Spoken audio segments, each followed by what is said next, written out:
Hello and welcome to episode 8 of the Hive, and today I'm joined by Lorna Leeson and Joe Dodds, and I'm Jo Moffat, and we're going to be talking about burnout. We're going to be talking about what it is, how to recognise it, and what we can do about it, whether it's for ourselves or for those that we have managerial responsibilities for. So Lorna, do you want to just kick off, tell us a little bit about what it is and where you think we are on this at the moment? Yeah, I think we talk about burnout quite a bit in a work context, and I think the situation is quite unique at the moment, in that lots of our life stresses are combining in one place, and lots of us are feeling the symptoms of what is now becoming prolonged stress, which is one of the definitions of burnout. And there was a study done in a psychiatry journal a few years back, which said that it can manifest in 3 different ways. And I think this is really useful because it stops us thinking about burnout just as exhaustion. Mm-hmm. So it could be that you've got frenetic burnout, which means that you are actually really involved and engaged and really ambitious and want to do a good job, but you're just doing too much of it. Mm-hmm. It could be that you are worn out, so that might be that you've been working really, really hard for too long, and you're losing control over your work or the environment you get it done in, or you're not feeling valued.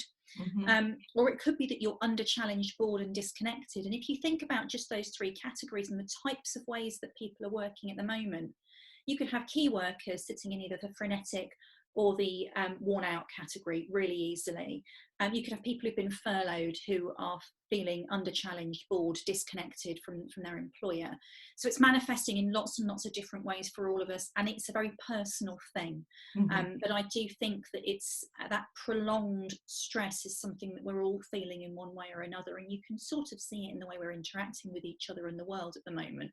We're all a little bit more irritable mm-hmm. than we maybe ordinarily would be. Yes. A little bit more tired. Maybe we've got niggles that we didn't notice before.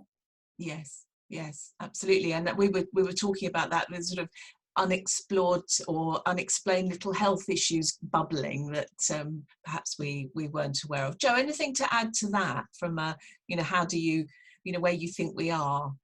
I think exactly that bit about sort of underlying behind the scenes type stuff. I think we can see people being frenetic. We can see people saying that they've got too much to do and so on. But I think there's a whole undercurrent of stress that we can't see at all, because we don't know what's going on in the world, and however much we think we do and however much we think we're in control of things and coping and everything else, there's an underlying insecurity, if you like, going back to some of the other videos that we've done, that is affecting people that we don't see in ourselves even, but it is, as you say, affecting us perhaps with feeling slightly unwell or issues or whatever. And so there's the real obvious stuff, and then there's just this undercurrent that's there for most people.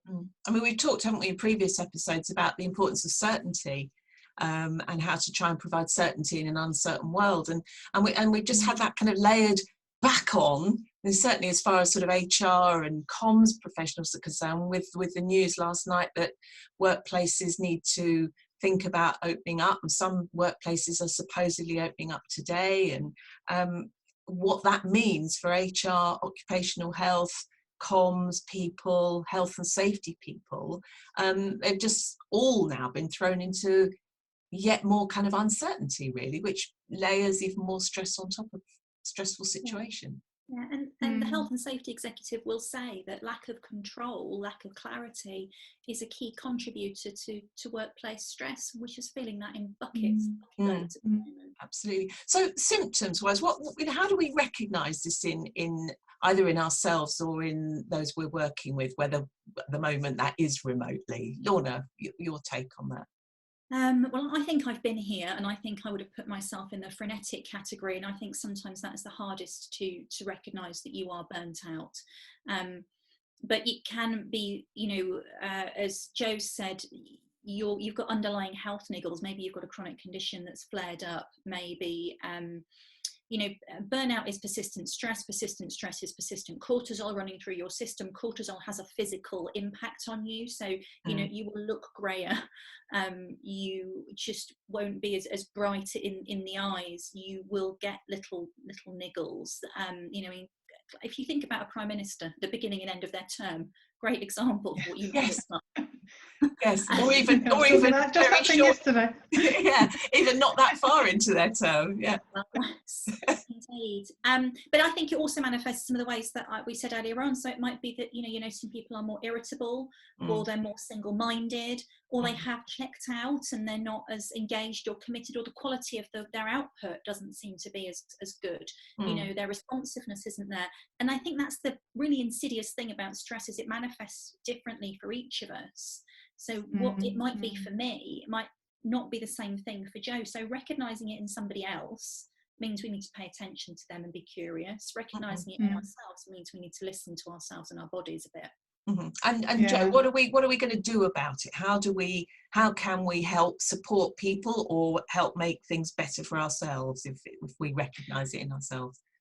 Yeah, well, I think just to sort of follow on from what Lorna said about the recognizing it, just remember as well as somebody, a manager, if we're talking in the corporate situation, people act differently. Different people cope and do things in different ways, and it's little changes in those people that well that can help you to see if there's an issue. And so it goes back to what we've talked a lot about treating people individually. As individuals. Yeah, exactly. And then it's the same thing for what you do as an individual to feel better and to help people. Different things will work for different people. I mean, there's some sort of generic stuff around exercise and sleep, and perhaps some sort of meditation and eating well and all that sort of stuff, but also it depends on, some people need some extra support. They want people to help them and ask them and see if they're okay. Other people hate being asked how they are, and it makes them more stressed, and they want to be sort of left to their own devices to sort of work their way through it. So it's constantly about treating people as individuals and working out what's right for them and what they want, not what you would want as well. So don't do that thing about, wow, that's what I would like, therefore I'm going to do that for everyone else, because everyone's different. Yeah. Anything to add to that, Lorna? I think that's all really true. I think there are some things that within the workplace we can start to really consider. So I think a little bit about micro stressors. So what are the things that cause unnecessary additional stress to people that you can control in the workplace? We've talked about it in a previous episode, how well you communicate with people, how well you keep them informed and updated. And information is a resource in uncertain times. So it's all the resources people need. Information and updates is one. We're moving into how well you deal with the issues of social distancing, of the commute into work. All of those things are going to be stressors for people at the moment. And knowing we've thought about it, this is how we're handling it, this is what we're doing for you. Even if you haven't got the answers right now, it will be really helpful.